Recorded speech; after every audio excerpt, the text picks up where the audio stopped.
Hello আমার প্রিয় ছাত্রছাত্রীরা, আশিস স্যারের পাঠশালায় তোমাদের সকলকে অনেক অনেক স্বাগত। আশা করি তোমরা সবাই ভালো আছো। আজ আমি চলে এসেছি ন্যারেশন চেঞ্জের সমস্ত রকমের রুলস, তার নিয়ম, সমস্ত কিছু আজ আমি তোমাদেরকে ভিডিওতে দেখাবো। কত রকমের সেন্টেন্স রয়েছে, তাদের কি কি রুলস রয়েছে, সমস্ত কিছু স্টেপ বাই স্টেপ করে দেখাবো। তোমরা প্রথম থেকে শেষ পর্যন্ত ভিডিওটা দেখতে থাকো। আর ভিডিওটা ভালো লেগে থাকলে আর ভিডিও থেকে উপকৃত হয়ে থাকলে অবশ্যই ভিডিওটাতে একটা লাইক করবে, চ্যানেলটাকে সাবস্ক্রাইব করবে, পাশে থাকা বেল আইকনটিকে অন করে রাখবে, যাতে এই ধরনের গুরুত্বপূর্ণ ভিডিওগুলোর আপডেট তোমরা এখান থেকে পেয়ে যাও। তো শুরুতে আমি ন্যারেশন চেঞ্জ শুরুতে তোমাদেরকে যেটা বলে থাকি, ন্যারেশন চেঞ্জকে করতে গেলে আমাদের দুভাবে করতে হয়। এটা ডাইরেক্ট থেকে ইনডাইরেক্টে যেতে হয়। অর্থাৎ ডাইরেক্টে তোমাদেরকে দেওয়া থাকবে, তোমাদেরকে যেতে হবে ইনডাইরেক্ট সেন্টেন্সে। তবে ইনডাইরেক্ট সেন্টেন্সে যেতে গেলে সে তো হবে, কিন্তু তার আগে ন্যারেশন চেঞ্জ কত রকমের সেন্টেন্স রয়েছে ন্যারেশন চেঞ্জের সেটা একবার দেখে নেওয়া যাক। প্রথম যেটা রয়েছে অ্যাসার্টিভ সেন্টেন্স, যেখানে সিম্পল সেন্টেন্স হিসাবে থাকবে, ইন্টারগেটিভ সেন্টেন্স, লাস্টে কোশ্চেন মার্কস থাকবে, ইম্পারেটিভ সেন্টেন্স যেখানে আমরা অর্ডার বা রিকোয়েস্ট বোঝালে সেগুলোকে সেই সব সেন্টেন্সের একটা ধরনের ন্যারেশন চেঞ্জ হবে। আর অপটেটিভ সেন্টেন্স যেখানে প্রেড বা উইস এই জাতীয় যদি থাকে তখন একটা অপটেটিভ সেন্টেন্স হয়। আর লাস্ট হচ্ছে এক্সক্লামেটরি সেন্টেন্স, যেটা হচ্ছে তোমার এক্সক্লামেশন মার্কস। তো দেখো আজকে এই ভিডিওতে তোমাদের সঙ্গে আমি কেবলমাত্র অ্যাসার্টিভ সেন্টেন্সের যে সমস্ত রুলসগুলো রয়েছে সেই রুলসগুলো আজকে তোমাদের সঙ্গে শেয়ার করব।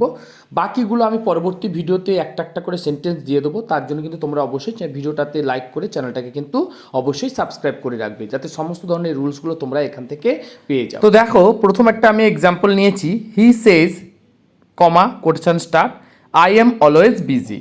এই একটা সেন্টেন্স নিয়েছি। যদি আমরা এটা হচ্ছে ডাইরেক্টে আছে, ইনডাইরেক্টে গেলে আমি কীভাবে লিখছি দেখো, he says that he is always busy.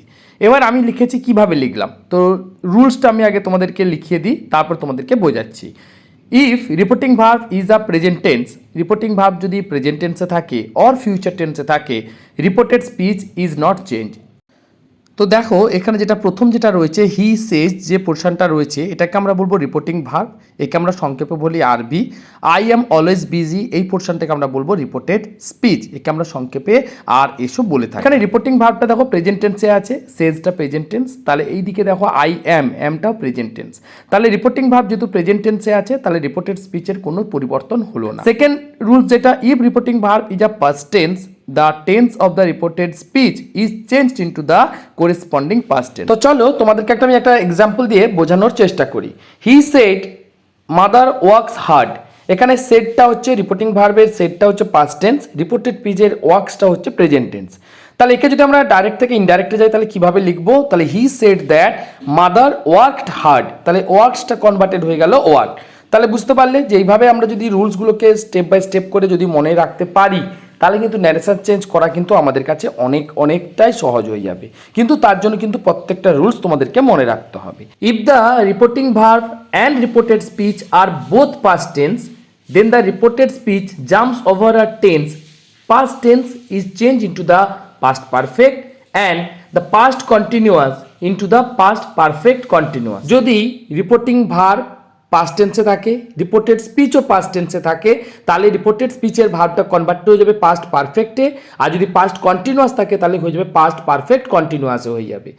একটা এক্সাম্পল দিয়ে বোঝানোর চেষ্টা করছি, দেখে নাও। She said I did it, এখানে দেখো reporting verb also past tense, reported speech also past tense, then according to rules number 3 reported speech converted to past perfect tense. তাহলে অ্যান্সারটা কি লিখেছি দেখে নাও, she said that he had done it, এটা গেল ফার্স্ট। আর একটা এক্সাম্পল দিচ্ছি দেখো, she said I was singing, তাহলে reporting verb past tense, reported speech past continuous tense, then according to rules number 3 reported speech converted to past perfect continuous tense. তাহলে দেখো অ্যান্সারটা কীরকম হবে আমি লিখে দেখাচ্ছি, দেখে নাও। She said that she had been singing, তাহলে এটা কনভার্টেড হয়ে গেল পাস্ট পারফেক্ট কন্টিনিউয়াস টেন্সে কনভার্ট হয়ে গেল। তাহলে দেখে নাও, তাহলে ফর্মুলা থেকে কিন্তু আমরা খুব সহজভাবেই কিন্তু আমরা অ্যাসার্টিভ সেন্টেন্সের কনভার্সন ডাইরেক্ট থেকে ইনডাইরেক্টে কিন্তু আমরা চলে যেতে পারছি। এবার চলো রুলস নাম্বার 4 দেখে নেওয়া যাক। If direct speech states all Times truth, যেটা চিরন্তন সত্য, অর হ্যাবিচুয়াল ফ্যাক্ট, নিত্য অভ্যাস যাকে আমরা বলে থাকি, then the tense of the reported speech is not change, তাহলে রিপোর্টেড স্পিচের যে টেন্স তার কোনো পরিবর্তন হবে না। তো চলো আমি কয়েকটা এক্সাম্পল দিয়ে দিই, তাহলে তোমাদের কাছে এটা ক্লিয়ার হয়ে যাবে। তো চলো আমি এক্সাম্পল দিয়ে তোমাদেরকে বোঝানোর চেষ্টা করি। তো দেখো একটা এক্সাম্পল নিলাম, দে সেড, তাহলে রিপোর্টিং ভার্ব হচ্ছে past tense, man is mortal, মানুষ মরণশীল, ইজ প্রেজেন্ট টেন্স। তাহলে reporting verb past tense, reported speech present tense, তাহলে দেখো টেন্সের কোনো চেঞ্জ হবে না। তাহলে অ্যান্সারটা কীরকম আমরা লিখবো, they said that man is mortal, তারা বললো মানুষ মরণশীল, তাহলে কোনো টেন্সের চেঞ্জ হলো না। এবার রুলস নম্বর 5 ফর রিমুভিং কমা, কমা তুলতে আমরা এত সময় দেখেছো তোমরা যে আমি ব্যবহার করছি দ্যাট, তাহলে এখানে অ্যাসার্টিভ সেন্টেন্সের কমা তুলতে গেলে অর্থাৎ রিপোর্টিং ভার্ব এবং রিপোর্টেড স্পিচের মাঝে যে কমাটা থাকে সেটা তুলতে গেলে আমাদেরকে দ্যাট বসাতে হবে। দেখো রুলস নাম্বার 6, সেড টু যদি রিপোর্টিং ভার্বের মধ্যে থাকে, সেডের জায়গায় সেড টু থাকে, তাহলে ডাইরেক্ট থেকে ইনডাইরেক্টে গেলে টুটা উঠে গিয়ে টোল্ড হয়ে যাবে। এবার এই টেবিলটা তোমাদেরকে একটু ভালো করে দেখে নিতে হবে। ডাইরেক্টে যে ওয়ার্ডগুলো থাকে, ইনডাইরেক্টে কিন্তু আমরা সেই ওয়ার্ডগুলোকে বসাই না, সেই ওয়ার্ডগুলো কিন্তু চেঞ্জেস হয়ে যায়। যেমন ডাইরেক্টে যদি নাও থাকে, ইনডাইরেক্টে গেলে তখন কিন্তু আমরা দেন কথাটা লিখবো। ডাইরেক্টে যদি দিস থাকে, ইনডাইরেক্টে আমরা দ্যাট লিখবো। ডাইরেক্টে যদি কাম থাকে, ইনডাইরেক্টে আমরা গো লিখবো। ডাইরেক্টে যদি এগো থাকে, ইনডাইরেক্টে আমরা বিফোর লিখবো। ডাইরেক্টে যদি আমরা টুমরো থাকে, তাহলে ইনডাইরেক্টে গেলে কিন্তু আমরা লিখবো দ্য নেক্সট ডে। এইগুলো কিন্তু তোমাদেরকে কিন্তু ভালো করে এগুলোও মাথায় রাখতে হবে। অর্থাৎ একটা ন্যারেশন চেঞ্জ করতে গেলে অনেকগুলো জিনিসই তোমাদের মাথায় রাখতে হবে। এর মধ্যে কোনো একটা যদি ভুল হয় তাহলে কিন্তু পুরো সেন্টেন্সটা ভুল হয়ে যাবে, কোনো নাম্বার পাবে না এখান থেকে। তার জন্য প্রত্যেকটা নিয়ম সঠিকভাবে তোমাদেরকে জানতে হবে, একদম টপ টু বটম, প্রথম থেকে শেষ পর্যন্ত কোনো রুলস মিসিং করলে কিন্তু চলবে না। সমস্ত রুলসগুলোকে কিন্তু মাথায় রেখে তোমাদেরকে সলভ করতে হবে। ডাইরেক্টে যদি টিএস স্টার্টে থাকে, তাহলে আমরা ইনডাইরেক্টে লিখবো দ্য প্রিভিয়াস ডে। ডাইরেক্টে যদি লাস্ট নাইট থাকে, তাহলে ইনডাইরেক্টে লিখবো দ্য প্রিভিয়াস নাইট। ঠিক আছে, তো এইভাবে কিন্তু সমস্ত নিয়মগুলো কিন্তু তোমাদের মাথায় রাখতে হবে। হিয়ার থাকলে লিখবো আমরা দেয়ার, দিস থাকলে লিখবো আমরা দোজ।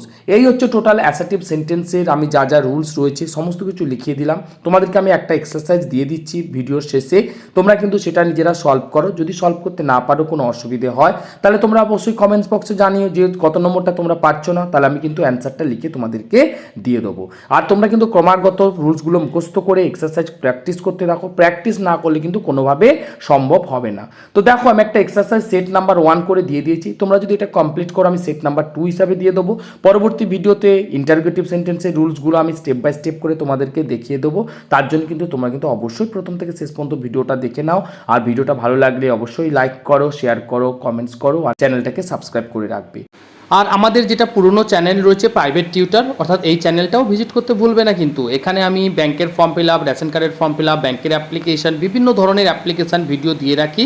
তার লিঙ্কও আমি ডিসক্রিপশান বক্সে দিয়ে দেবো, তোমরা কিন্তু অবশ্যই একবার চেক আউট করে নেবে। আর অবশ্যই কিন্তু চ্যানেলটাকে সাবস্ক্রাইব করে পাশে থাকা বেল আইকনটিকে অবশ্যই অন করে রাখবে।